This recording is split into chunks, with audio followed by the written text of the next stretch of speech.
Hey there. There is a big part of my story that I have been hesitant to share as I've been sharing more and more about my healing journey that I've been going through the last few years. But as I was out on a walk just now, I was thinking about it because it's almost an anniversary time of an event that took place that just really shook me to my core and changed the entire trajectory of the last 4 years. And I was thinking, though, that it's really important for me to share this part of my story because I know that there are other people out there who are going through this and experiencing this. So here goes. So a few years ago, we were getting ready to go on a trip, and I had made a plan, almost like a project plan, so that we wouldn't forget any steps that we needed to do, so we could prepare, so that we could do a little bit at a time and not feel rushed to try and get everything done at the last minute like we had done for previous trips before. And on one night, my previous spouse was kind of ahead of schedule, and he said, "Hey, I think I'm going to take care of this tonight." And I said, "Well, I was planning on helping you with that tomorrow, and right now I'd really like to go to bed because I'm tired." And so I set a boundary, and I said,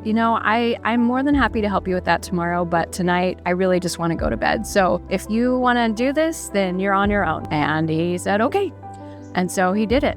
And I went to bed and I was asleep, and all of a sudden there was this crash, and it just rattled me, and I was waking up and I was like, "What was that?" But I just started shaking. It's almost like my spirit knew exactly what was coming because I just started trembling from head to toe, my whole body, and I felt a lot of fear. And then he walked into the bedroom and slammed open the door in the bedroom and just started yelling at me. And he was really upset because he had gotten stuck up on the roof of the trailer, the RV, and the ladder had fallen down, and he was struggling to get back down. And he tried calling me on my phone, but I always put my phone, in sleep mode so that I'm not disturbed, so I can get a good night's sleep. And they tried broadcasting over Google Home, but it wasn't working very well, so I didn't hear that. And, I'd fallen asleep, and they were just so mad that I hadn't gotten the message, that I hadn't come out to help. And he just yelled and yelled and yelled. And I had never seen him that mad before. Now, he had a traumatic brain injury, and so this caused him to have really strong emotions, even more than before the accident that caused the injury. But I had never seen him this mad before, and I was really scared because he'd never hit me, he'd never physically hurt me like that, but he was so mad that I was afraid he might. And on previous occasions when he'd gotten really mad at me like that, he would come back into the bedroom during the course of the night to yell at me some more when more things would come up or he'd have more thoughts. And so, this was probably like 11 p.m., midnight, somewhere around there. And so for the entire rest of the night, I just laid in bed shaking the entire night. I was so afraid because I didn't know what to expect. And, my thoughts were racing, and so I couldn't sleep, and I was afraid he was going to come back in and yell at me, or maybe he would come in and hit me or hurt me in some way. My youngest child was downstairs. I was afraid for them too, that they might get hurt, and I just couldn't sleep. And I literally my whole body shook all night long. And finally, when the alarm went off, I started getting up and around because I knew I wasn't going to be able to get any sleep. And probably in the previous hour, I'd finally realized, wait a second, I don't want to live like this anymore. I can't live like this anymore. After several years of going through a very similar pattern and a very similar cycle, I just knew that I could not take it anymore. And I also knew that, yes, maybe we could work on the relationship for real this time and make some positive changes, but I had so much hurt and so much pain and so much fear that I knew that staying in that environment, I could not help the relationship at all. Because I was in such a bad space myself, in such a bad place, that I was starting to contribute to the negative energy, the negative vibe of the relationship, and I wasn't helping it at all. I was turning into a mean person too. I was turning into having narcissistic traits too, just in retaliation because I couldn't take anymore. I couldn't handle anymore. And so I knew that nothing good could come from us staying in that relationship. And so a couple weeks later, I moved out. And, it was really hard. I went through several weeks, actually a few months of going back and forth and wondering, I always believed the best in people. And I always believed that people can change for the good. And I knew that he could too. And I knew that it was possible, but I just didn't think I wanted to anymore. And I felt guilty about that. I felt ashamed for that because I didn't want to go through a second divorce. And so it was really a battle inside me for several months in going through this process. And my therapist at one point said, Mandy, you have the right to be in an environment where you feel safe and where you can feel peaceful. And pretty much our entire relationship, I didn't feel at peace. And it was at that moment that the phrase entered my mind of follow the peace. And when I went to sign the lease agreement on my new apartment, even though I still had some fear about what the future would hold or if I would be able to make it, I had to start all over and get all new stuff. And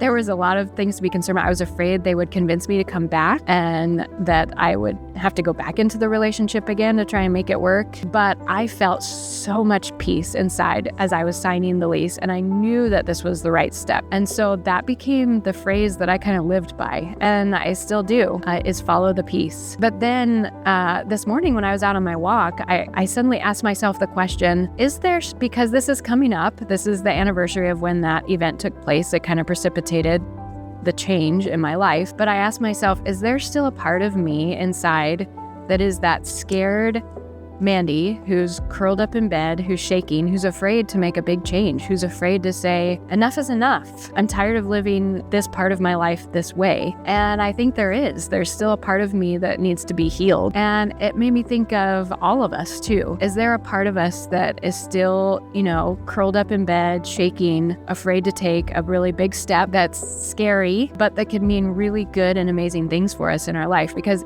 that decision to leave that relationship was one of the hardest things I've ever had to do. It was really, really hard, but so many good things have come out of it.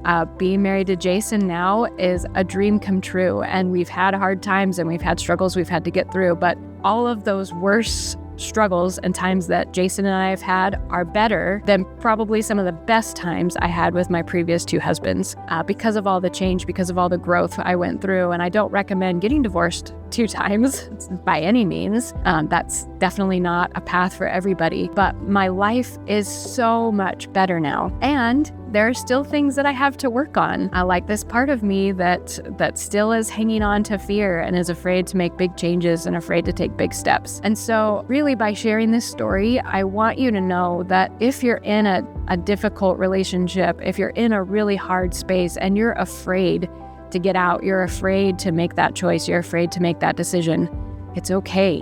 Just follow the peace. If you make the decision to leave and you have some of that fear about what might happen, but in your heart, in your soul, you feel peace about making that decision, then you can trust that. And that is a huge step towards being able to trust yourself again, being able to trust your intuition. Because after being in a relationship like that for a long time, it's really hard to do that. It's really hard to trust yourself. It's really hard to trust your intuition. And I get that because I was there.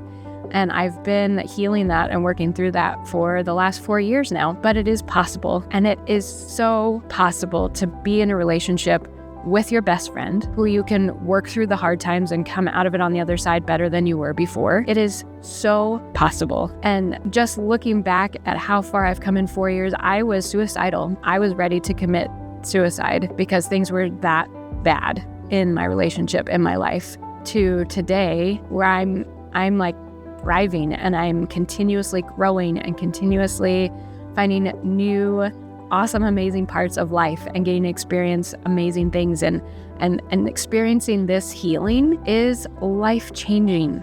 It is so amazing. And I want that for you too. I really, really want that for you too.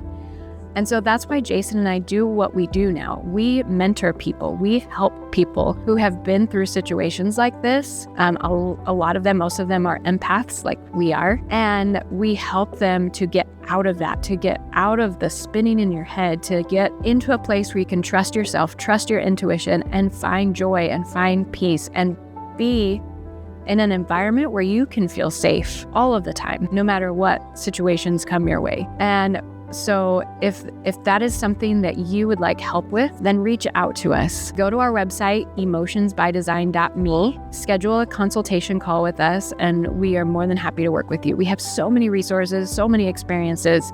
to help you with something like this. And exciting news, we have a new Facebook community called Empath HSP Emotional Healing Community. Now, this is a fantastic place because we are creating a safe space for people who are empaths or highly sensitive people to come and share their healing journey. So every week, Jason or I go live and we talk about something that has helped us in our healing journey that we think could help others as well. So it's free, you get great information, you meet awesome people who are going through a similar journey as you, and this is a great first step for starting on that healing journey. So join our group, and we hope to see you there soon. And that's Emotions by Design.